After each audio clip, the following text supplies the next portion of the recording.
Bonjour. Tout anniversaire est l'occasion de faire le point.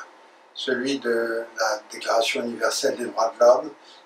est aussi une occasion de regarder un parcours, une dynamique,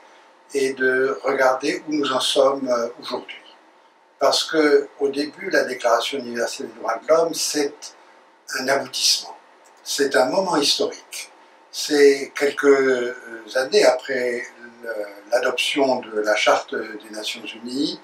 encore le moment où on a de grandes attentes pour ce qui se passera dans l'après-guerre. La guerre froide n'est pas encore entièrement en place et l'Union soviétique soutiendra la Déclaration universelle des droits de l'homme quand elle passera devant l'Assemblée générale. Et c'est aussi un moment où il y a déjà des choses importantes qui se sont produites. Par exemple, le tribunal de Nuremberg et l'adoption par la résolution 95 de l'Assemblée générale de la charte du tribunal de Nuremberg. Donc la Déclaration universelle des droits de l'homme synthétise un certain nombre de choses qui étaient déjà dans la charte, dans les premiers articles de la charte, et elle les fait avancer. Et comme dans la charte, elle leur donne une dimension universelle. Ces principes ont vocation à être applicables partout, pour tous les membres des Nations Unies. La charte est explicitement citée dans la Déclaration universelle. Et les contributeurs français, en particulier René Cassin, ceux qui l'ont aidé, et je citerai un grand diplomate, Stéphane Hessel, dont le parcours est exceptionnel, attaché évidemment le plus grand prix à cette universalité qui se situe dans la tradition juridique et dans la tradition française des droits de l'homme. Deuxième caractéristique, cette déclaration universelle, c'est une méthode, c'est une approche qui, nous allons le voir, va avoir ensuite beaucoup de succès. C'est l'idée qu'en affirmant dans un texte international un certain nombre de principes fondamentaux, on ouvre la voie à une déclinaison progressive de ces principes dans d'autres textes internationaux qui font l'objet de conventions, cette fois-ci, non plus simplement d'une déclaration, et qui peuvent être repris et qui doivent être repris dans les ordres juridiques nationaux, qui ont vocation à s'intégrer dans la législation de chacun des États et à être mis en œuvre par leurs ordres judiciaires nationaux, par leurs États. C'est donc une nouvelle méthode qui n'existait pas tout à fait de la même façon auparavant, qui est en quelque sorte un droit international à la fois humanitaire et des droits de l'homme, un droit international nouveau, qui petit à petit s'instaure et irrigue les droits nationaux, qui donne une impulsion à la législation nationale. Et donc très vite, nous allons voir, c'est le côté point de départ de cette déclaration, elle va être reprise. Elle va être reprise très vite dans la Convention sur le génocide de 1948. Elle le sera ultérieurement, par exemple, dans la Convention sur la torture en 1984, et puis par toute une série d'autres textes. Le Pacte sur les droits international, civil et politique des Nations Unies, le Pacte sur les droits économiques et sociaux, et des textes qui affirmeront les droits de la femme, les droits de l'enfant, les droits de lutter contre les disparitions forcées. Donc le modèle est lancé, il est créé, et en dépit de la division du monde pendant une longue période, il a une capacité de donner un essor à une diffusion d'un certain nombre de grands principes. D'une certaine façon, en matière de droit international humanitaire, les conventions de Genève de 1951 sont également dans la lancée de la Déclaration universelle, comme le seront plus tard d'autres textes, et en particulier d'autres textes en matière de justice pénale internationale. Si l'on se reporte à la déclaration, on voit bien que ces articles 8 et 10 et 11 affirment un certain nombre de points très importants. Ils affirment le droit à un recours, ils affirment le droit à un tribunal indépendant et impartial, et ils affirment la possibilité que ce tribunal se déploie dans le domaine pénal. Et comme je l'ai rappelé, ceci est après Nuremberg. Donc les idées d'une justice pénale internationale qui pourchasserait les plus grands crimes, les plus grands criminels, qui serait un instrument de lutte contre l'impunité, sont déjà présentes dans la Déclaration universelle des droits de l'homme, et elles vont cheminer après elle pendant une bonne trentaine d'années, à travers les travaux de la Commission internationale du droit, la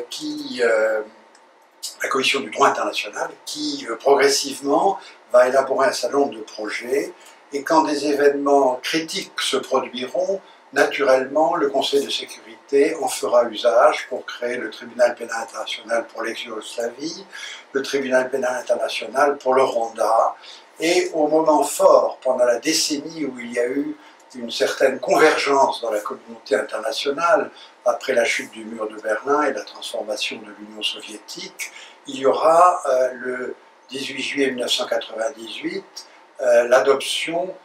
du statut de Rome et d'une nouvelle prolongation de la déclaration internationale. Qu'est-ce que c'est que le statut de Rome? Le statut de Rome, c'est d'abord la définition d'un certain nombre de grands crimes qui choquent la conscience de l'humanité, les crimes de guerre, les crimes contre l'humanité, le génocide, peut-être un jour le crime d'agression, et c'est l'idée que chaque État a la responsabilité première, dans le cadre de son activité, de pourchasser cette impunité. C'est le principe de complémentarité. Et d'établir l'impunité, donc de pourchasser les grands crimes, c'est un long travail de transformation intérieure aux États, qui se fait dans la durée, qui ne concerne pas que les États où il y a des crises, qui concerne également les grands États qui disposent de capacités judiciaires importantes et qui, dans leur législation, se donnent la possibilité, à travers des éléments de compétences universelles, de poursuivre des crimes qui ont été commis ailleurs, pas nécessairement par leurs citoyens, mais qui ont un minimum d'impact sur leur territoire et sur leurs ressortissants.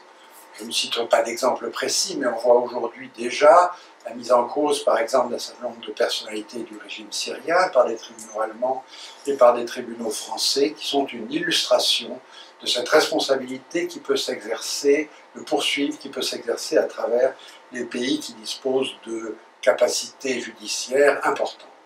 Mais si, normalement, il n'y a pas une poursuite dans un domaine dans lequel il peut y avoir des crimes de la compétence de la Cour pénale internationale qui ont été commis, alors la procureure de la Cour pénale internationale peut remplir ces dossiers, élaborer des dossiers juridiques complets, ouvrir un examen préliminaire et le moment venu, quand elle se sent prête, demander à la chambre préliminaire de la Cour pénale internationale d'ouvrir une enquête, puis d'émettre des mandats d'arrêt, puis de faire une déclaration de confirmation des charges. C'est toute une machine qui a été créée dans le cadre, une machine juridique qui a été créée dans le cadre du statut de Rome et qui ensuite débouche sur de grands procès dans lequel le prévenu a droit à une défense, dans lequel les victimes peuvent s'exprimer. Évidemment, une cour pénale, par définition, a des moyens limités. Elle ne peut internationale, elle ne peut s'intéresser qu'à un petit nombre d'affaires. Les États ne sont pas prêts à lui donner des moyens sans limite, et elle est donc obligée de faire des choix, de construire des cas aussi élaborés et complets que possible. Elle a une double fonction expérimentale pour créer de bonnes pratiques, pour interpréter le statut, pour petit à petit former et donner de l'expérience à des juges, à des avocats, à des procureurs, et exemplaire, c'est-à-dire qu'elle montre la voie et elle a un formidable retentissement dans les opinions. L'idée de justice, l'idée que les grands criminels ne pourront pas s'en tirer, que tôt ou tard ils seront poursuivis, que tôt ou tard ils risquent d'être mis en cause devant cette présence un peu lointaine et quelquefois fantomatique, mais qui existe, c'est une grande innovation dans les relations internationales, c'est une dimension nouvelle, et à ce titre, c'est un accomplissement de la Déclaration universelle des droits de l'homme, parce qu'elle rend concrète ce droit au respect de la personne humaine, cette obligation qu'il y a de poursuivre les plus grands criminels. Alors ne nous faisons pas d'illusions, comme d'autres aspects de la Déclaration universelle, la lutte contre l'impunité dans le cadre du statut de Rome, que ce soit au niveau des juridictions nationales ou au niveau des juridictions internationales. Il y en a d'autres à côté de la Cour pénale internationale, qui a vocation à devenir universelle, est un long chemin très difficile, qui a ses avancées, qui a ses moments moins propices. Nous en connaissons peut-être en ce moment un, mais c'est quelque chose qui est probablement difficile à remettre en cause parce que il y a un écho formidable à travers le monde, dans les consciences, grâce à l'universalité des communications. Et quand on travaille dans le cadre de cette juridiction, on voit tous les jours à quel point les attentes des victimes des grands criminels sont quelque chose de profondément touchant et de profondément fondamental, qui ont des racines au plus profond de l'humain. Donc, la lancée de la Déclaration universelle se poursuit, le chemin reste très long, très difficile, avant que se crée véritablement un ordre international fondé sur le droit, mais